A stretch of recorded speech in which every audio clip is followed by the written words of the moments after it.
Welcome back to the channel. So today I was just thinking about what are the next steps I'm going to take with this Cutlass.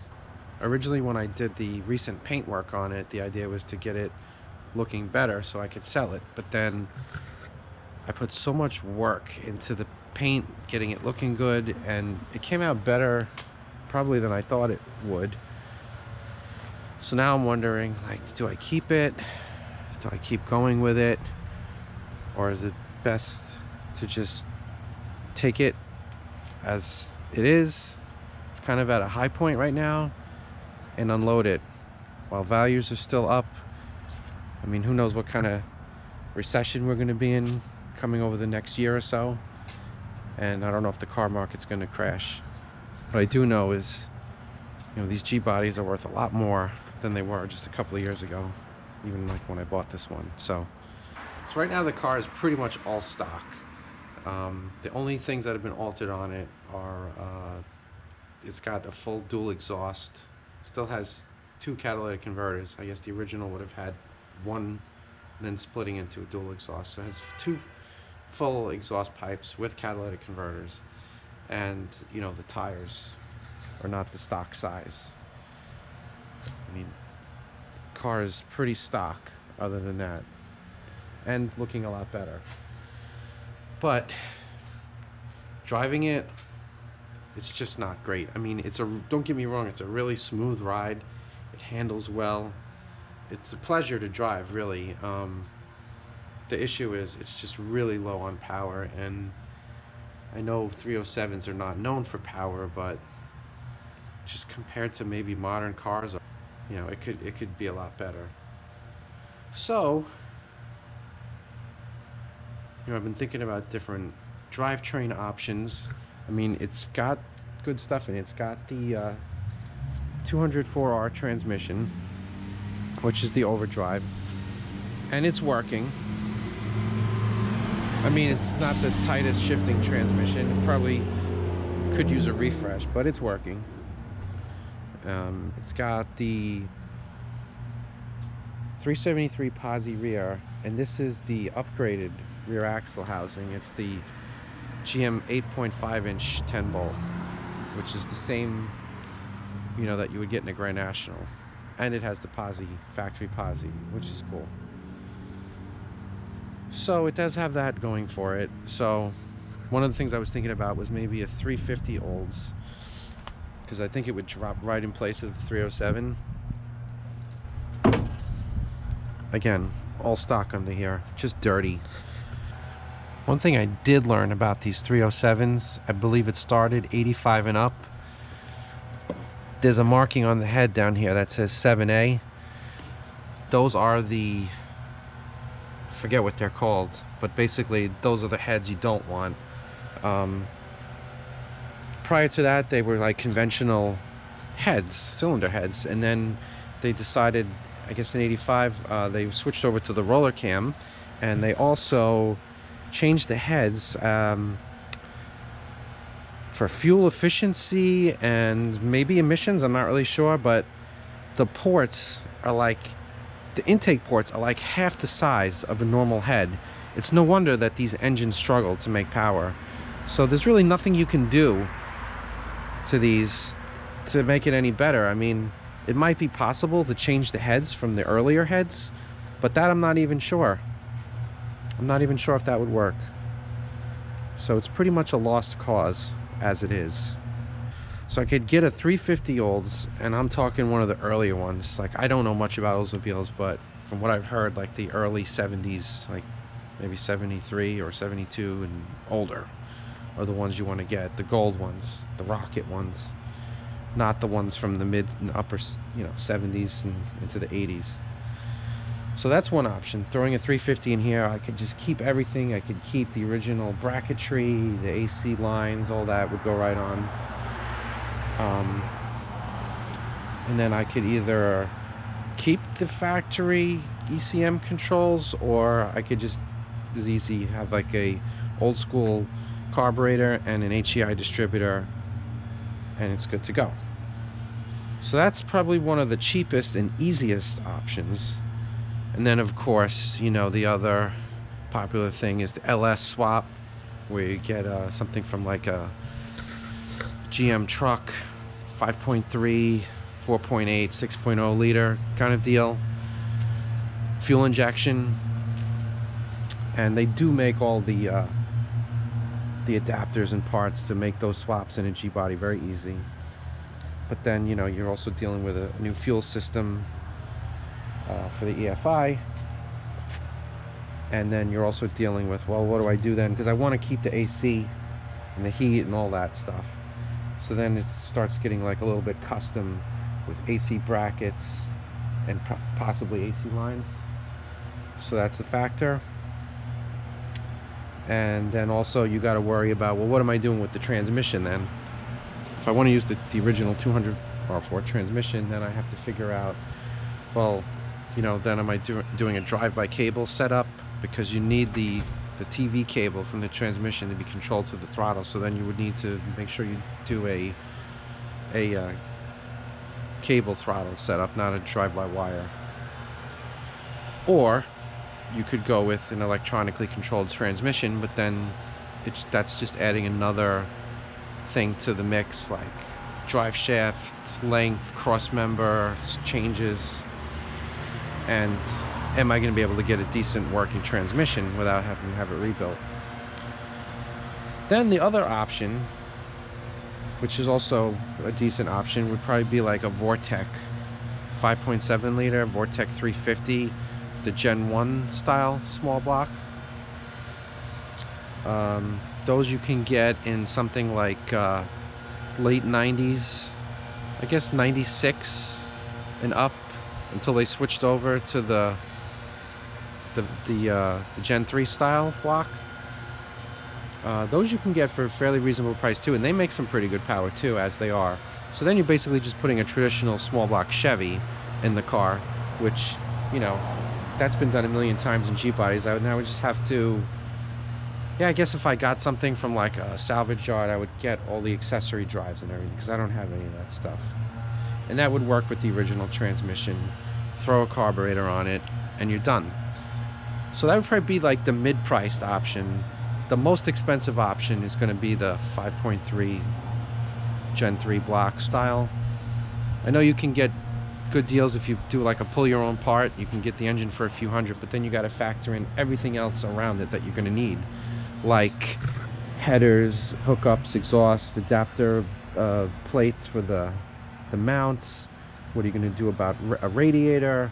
Like I said, the bracketry with the AC and things like that, and the throttle, plus the fuel system, fuel tank modifications, things like that. You know, it all adds up pretty quickly. So I made a little spreadsheet with estimations on pricing, and some of this I did a while ago, so the prices could be outdated.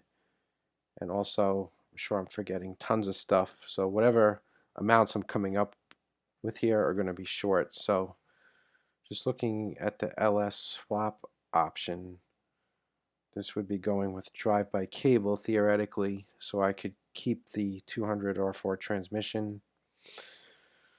Certain things I don't know the price on, or I don't know if I would be doing or not. Like, let's say, you know, am I going to do some sort of cam upgrade?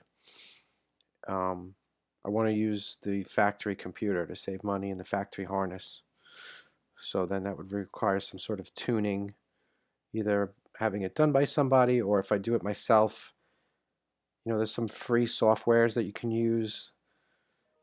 You might need some little devices to make everything work. Mounts, um, headers or manifolds. You got your fuel system. I'm sure the fuel system is going to cost way more than what I have here, which is like about $90. You have to change the pan, otherwise it hangs too low. If you get a truck engine, the oil pan has a really deep sump, hangs too low to put in a G body. This is just a bare minimum amount of stuff, and you know, we're already at 1900, and that's not even doing any real modifications to the fuel tank, just basically sticking the maybe modifying the fuel sending unit or getting a fuel injection sending unit, sticking the pump in there without the proper baffling, it's probably not going to work that great. So, if you want to add in a tank, you're looking at least another $200 on top of this 1900 amount. So there's that. The vortex swap. It's a bit simpler in my mind. So, you're looking at, if you could, I've seen a lot of complete 350 5.7 vortex pullouts for 500. You might have to travel a little bit. Facebook Marketplace.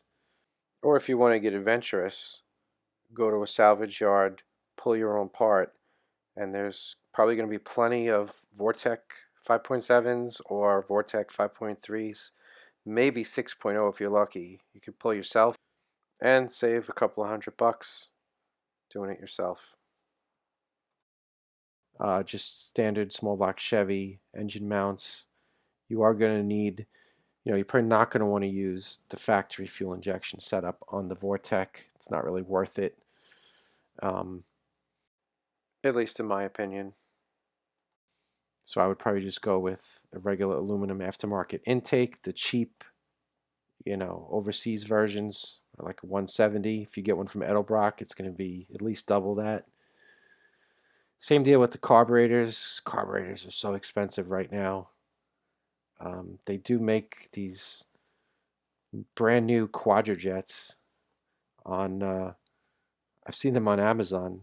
Pretty cool stuff. The reviews are mixed. Half the people say they're great, half the people say they don't work, they're junk. That's a cheap way to get a brand new carburetor. Probably something would need to be done with AC lines, so I left that blank. Who knows what that might run. And again, going with a cam upgrade. There you go, 1190. Again, probably way underestimating, because as you go, you're going to find a whole bunch of things that need to be replaced or changed.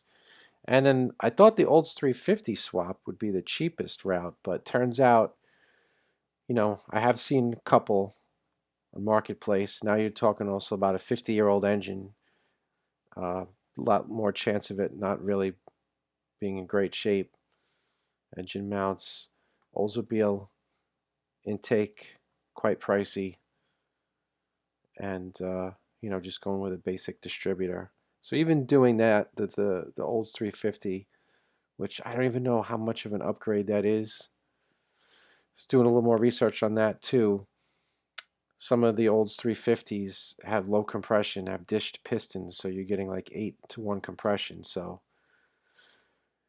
probably, not the greatest if you're trying to make more power. Especially if you're going to try to do like a cam upgrade or something, you'd probably want to find one that came with higher compression, unless you're looking to do a whole overhaul rebuild, which I'm not. And also, my time is very limited, so that's another major consideration. And then the last option, which is probably the best option, is just to keep everything the way it is. And just figure this is not like a speedy car, it's just a cruiser. And is it better? These cars are getting older, fewer and fewer are in original condition. Am I better off just keeping it all original? But this is not like the show car type of car. It's kind of driver quality, I would say.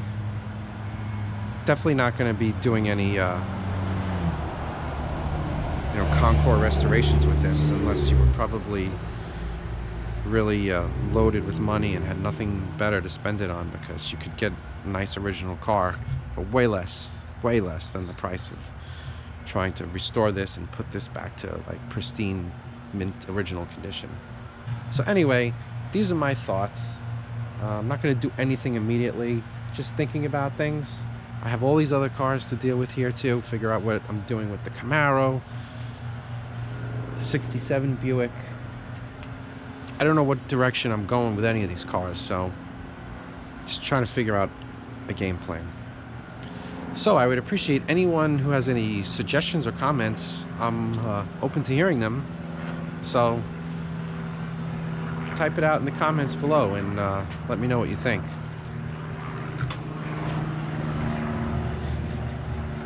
Interior is decent in this car too. So now that the paintwork's done, you know, I want to do a little, there's like on the other side, the lower door, it's got a crappy patch that I did. So I do want to just do a little bit more body work. Nothing major. Be done with body work, interior work, whatever. Either deal with the drivetrain or leave it. Either keep it or sell it. Sounds good. Just wish it was a little bit more powerful.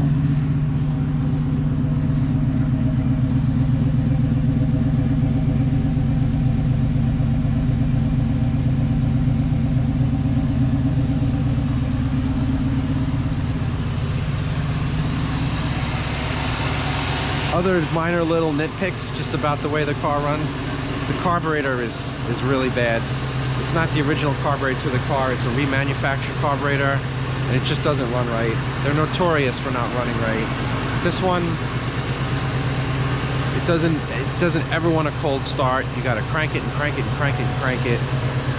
Once it's running, it's okay. Then when it gets warmed up, it idles a little bit rough. And this engine has got several small annoying oil leaks. But other than that, it's pretty good. Everything else, you know, it's working pretty good. 90,000 original miles documented.